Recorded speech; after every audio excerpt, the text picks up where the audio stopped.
One turn is all it takes for this campaign to go from being an absolute powerhouse campaign to being an absolute pain in the ass and making you want to go back to Ulthuan. Now, it's a common thought that people think abandon the Badlands, fly straight back to Ulthuan, and this is a mistake. You will get far more mileage out of trying to maintain both territories and then confed your way into Ulthuan. But the issue is twofold. One skill point can determine and derail your whole freaking campaign, and the other one is understanding the way the diplomacy of the Southlands works to make a border that you can actually maintain. There is a building in the capital here that gives you nobles and 1,000 gold per turn, but a lot of people don't even give this the chance. You actually have the financial backing to support two different empires. And if you are playing for victory conditions, you are still going to have to come back and conquer, even on short campaign, the Western Badlands and the Marshes of Madness. Welcome back to Elven Plot Armor. Please consider subscribing for new guides every single week. And today we are doing a guide on Yvresse and how to set yourself up for model empires with both a kingdom in the south and north. Let's get started. So of course your campaign kicks off. You've got Eltharion. Step one is straightforward.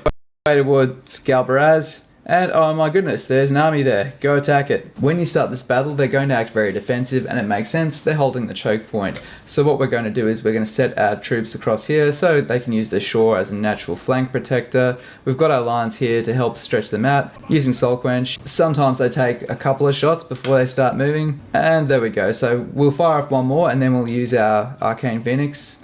So using the lines like this, we want to try and peel away their cavalry. So we're going to send the Phoenix down onto their lord. So we're just going to throw the cage on him. Come on. Yes, there we go. Make sure you ransom your captives for some extra money. And there we go, we've got our prisoner in the jail. Before you do anything else, because you will forget, or at least I always forget, just execute him. And as for upgrades, you can choose what you'd like to do. Interrogation is always a good way to go because it's extra experience for Eltharion. And here is the most important part of the whole campaign. Here, we cannot reach him, we don't have the movement range, but if we give ourselves the upgrade of Route Marcher, an extra 10% movement, we'll be able to get there with 3% to spare, and we absolutely need to do that. This is very, very key because if you don't do this, he will retreat back. We're going to fight this because we can do this without taking damage, but he will go back to his capital and he'll start recruiting. So just finish that battle the same way he did the first. Eltharion will tend to do this thing where he runs to the other side of the river. That's okay, but what we're going to do is we're going to run him back to the home territory. But what you need to do is take a look at this. If you were to hold the button down, hold your right button down and see the pathway. We want to be just before this river here. When leveling up Eltharion, just go for Lightning Strike. You can't even access his good spells until you've unlocked your quest item, the Talisman of Hoeth, so just go straight for Lightning Strike. Now there's one more hack that I'm going to show you once we get up to Ulthuan, but before we go there, I'm just showing you here that this is what you need to do to manage this area down here. So there is now Malagor with the new Beastmen update. Malagor's down here and he will cause you headaches, so we don't actually want to venture too far south. We want to take Galbaraz, and honestly, don't go further south. Venturing further south, you've got some Tomb Kings here, and then you've got Repants over here. So you've got Bretonnia and the Tomb Kings, two dependable allies. You can generally get either of them on side. I would trade with the Tomb Kings. If Repants or any other Bretonians over there get a bit stronger, then just sever your trade with Khemri. Just sever the trade, don't declare war, just sever the trade. They'll forgive you over time, but it will stop from having a reason to declare war on you. So just keep that in mind. But if you just stay here, keep these first two territories, you'll get these guys later. It'll happen, just be patient. But this is now the bottom of your empire. This is the southern point and you have a fortress, a capital city there. Now across here you've got these undead marshes here. Don't take them. That's a buffer state. Just use it as a buffer state because remember Grom has to come through here. But this territory is really, really marshy and you don't have any underway access. The goblins do. You are fighting a fight on their terms. Big mistake. Don't do it. It's chaos corrupted. It's disgusting. It's crap. Don't take those territories till late game.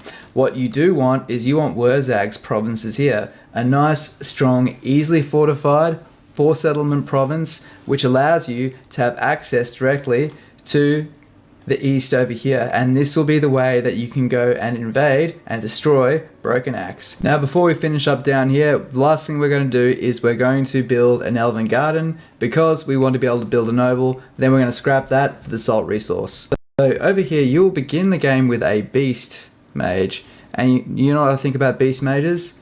The answer is not a lot. I'd rather have a Fire Mage with the most horrible freaking trait than that. So we're going to move ourselves down, get him in her army.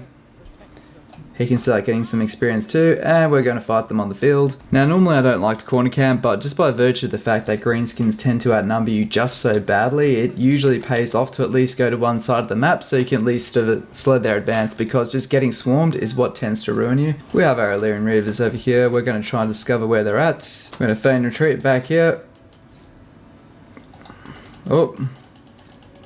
In the original release of the game, it wouldn't let you actually use the Warden's Cage until the fight was, well, when the fight was over, it wouldn't let you use it anymore, but now it lets you do it. So you're perfectly welcome to wait until the fight is actually won and then use the cage just to make sure you get them safely. I tend to do these fights in fast forward when I'm doing these guards, and it always ends up with sub-favourable battle results, of course. And as usual, again, as soon as the fight's over, while you still remember, execute this guy. Done. Cool. Alright. Get the interrogation shaver upgraded. We can finish this guy off, and we actually are going to go do that. And more importantly, this will give us burning head. Do it manually, kill them with arrows, don't take any losses. Easy. So we managed to win that without taking any losses. Again, normally, you know, I'm against force marching, but we're going to go back to our home territory just to get a little bit of healing. 1 point fireball. Next point, burning head. Now we can really put the hurt down. You don't need a barracks for that. Use someone else's barracks when the time comes. So we're just going to trash that as step 1. With that being said, you can end the turn. Start of turn 2, our investment comes good because we can now take away our force march, and we're now able to reach. Check that out, 11% to go. All good. And we rock up here at the front gates. The battle result predicts a valiant defeat because it assumes that we're actually besieging them. So what we're going to do is we're going to build some siege equipment, and we're just going to continue the siege. They'll jump out, and that'll give us the chance to auto-resolve that into an easy victory if you don't want to fight it. Make your attack and absolutely fight this on the field. And for this first win, we're going to sack it because we want the experience and we need the money to basically support our military. But now that we've won that, we're going to walk her back over to our own territory. So 3 new archers. What you will choose here is the plaza. Public order will be a problem.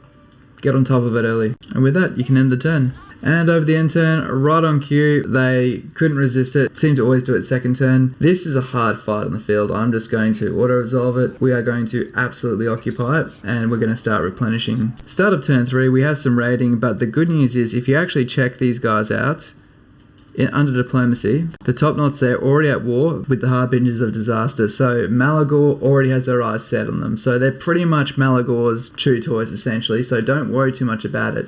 Down here, they'll get taken out, if not by them, but by the Tomb Kings. And the Tomb Kings make excellent allies. These guys, as long as you keep your army strong, these guys will never attack you. So we've actually got a border that fortifies all the way around here, allowing us to attack through here. In this capital, you'll want the public order building as well as this bad boy here. So you want to get this to level 3 so you can get the Earth Gold Mine. 1,000 gold per turn, as well as an extra noble, and you can recruit them here. Back up in Ulthuan, we're going to go now attack and finish off Tralimia. So once again, just use Burning Head to take them out, and we're going to occupy this time. I want you guys to have a look at this. So, see that?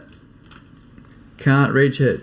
Another character where Route Marcher is absolutely essential. So, but if we give her Route Marcher,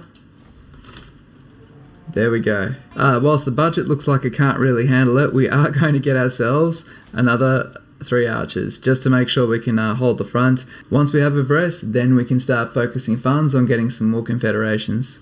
Turn 4, we're going to start making our way down there.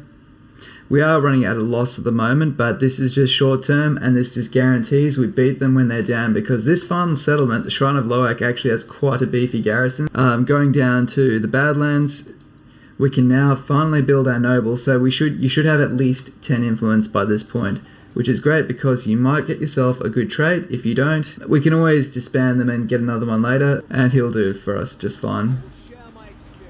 We can now trash that barracks. And just to be careful, I'm not going to send any gifts this early in the piece. We might need these for soldiers.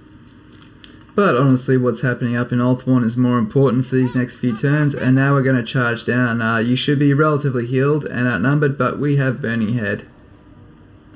So here we are, pretty much only one of two fights that might be a bit difficult. We're going to set up in the corner. We're going to have our Reavers, they're down the back behind the trees. Arch-Mage up the front here to do as much Burning Head damage as possible. But as soon as this fight starts, going to get her to walk up and cast Arcane Conduit. Secondly, we're going to move this formation back to give us the most space we can. Access to your Burning Head. Quickly. Come on.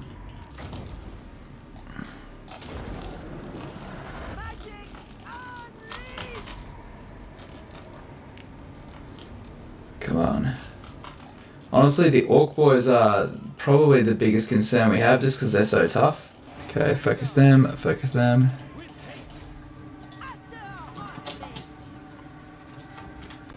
Alright, I forgot to heal my guys afterwards. Rookie move. Occupy this turn. Skill, do that first. And then kill him. This really helps you power level him and make him a beast. Probably recommend doing one lot of hiring. We're going to do that just here. So we'll walk there next turn and then we'll take it turn 7. That's essentially the end of the turn. What we will do is we'll upgrade our public order building just to smooth things out there, and also the marble quarry, more marble slabs, not just tradable. It reduces your construction cost, which is great.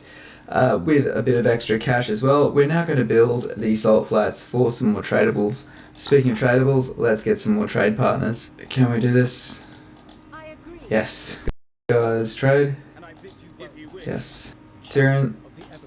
Nice. You got a choice here which way you go with it. One good thing about getting Avelorn is that you can use their Power of Nature ability. Very handy to be able to expand your provinces. So I know it sounds odd, but if you get Saphery first, you get 3 provinces, or 3 settlements in one province, and this will allow you to gain a bit more income, and it will mean you can manage to get Calador, and then of course in turn, Emmerich. And we're going to just give her some influence. This is also a good opportunity to use your noble as a scout, and we're just going to send him out to get some influence.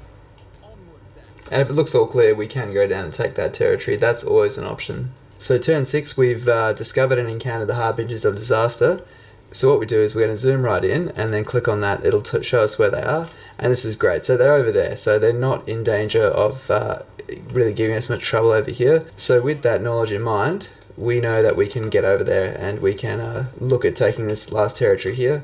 So you really don't have to worry about the other items. We'll really welcome the income and it gets that relationship rolling. So there we go, that's our bottom territory there. But what's important is it stops anything from attacking us here. We get the border princes on side there, and we will get the invocation of Assyrian. Diplomacy, just get yourself non-aggression and military access with Saphery, getting that relationship ticking along for a quick confederation. Let's give Saphery 1 payment. Hopefully this doesn't make them too powerful in the process. And we're going to be moving our forces forward. We won't be able to get past here, but that's okay because we want to stay here and we are going to recruit, and we're just upgrading what we can. And that's the end of our turn. Start of turn 7, and this is pretty much what's happened in every playtest I've done, is that Malagord beats the living crap out of these guys, and all I have is this settlement here left. And that's that side of the world taken care of, and now we've just got our final battle with these guys here. And this is going to be a hard fight. So just be aware that these big guns have 50 armor, so that is really going to slow your arrows, as well as the fact that the Orc boys also have shields.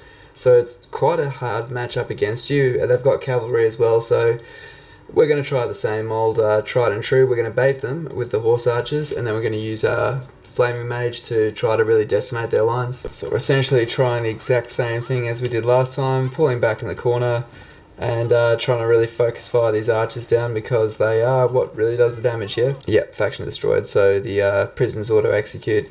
There is a chance that they could possibly somehow have enough money to have raised another army there. If they do that and you're worried, you can always hop back, recruit some more archers. The cash flow is looking good. We've still got 1,200 extra income coming in, and just get our settlements up to tier 2, wreck any barracks that you might have come across. Going down to the southern Badlands. Your choices are, I've taken the risk to go down here to try and get Gorgazan. If you don't get it, it doesn't matter. Personally, I actually prefer to have stayed in Galbaraz, throw your noble in there, Now we're ready, hire some more guys, and let's just go straight up there and take Ekrans. You can probably get that around turn 10, maybe turn 15, absolute latest. And then once you get that, you are absolutely set for the rest of your game. You can choose who you confederate. You're not doing any fighting on Ulthuan, and in this case, we are going to go straight for Saphery. And once we've got Saphery, we can even start targeting Tyrion if we get really lucky. So try to control your alliances to make sure that you keep the greenskins divided and do not let them become friends with the Skaven. Make sure they're at war, even use your influence to ensure they hate each other, and then you will have a really easy campaign. Being divided isn't really a problem for Yvresse. You can raise basically doom stacks from one side of the map to the other, so public order isn't too much of an issue. And I'm going to stop there, but as you can see, I managed to confederate Saphery the subsequent turn, so turn 8, but you can focus on anyone who you want. As you can see here, this is a really great start. You've got Malagor, who's going to probably help you beat back Grom the Paunch to some extent, and you're actually much more better defended from both sides here and across the river where the border princes are. Just throw them some influence and the odd gift and they'll never attack you. As you can see here, the previous test run, I went to turn 95 and accidentally won the campaign.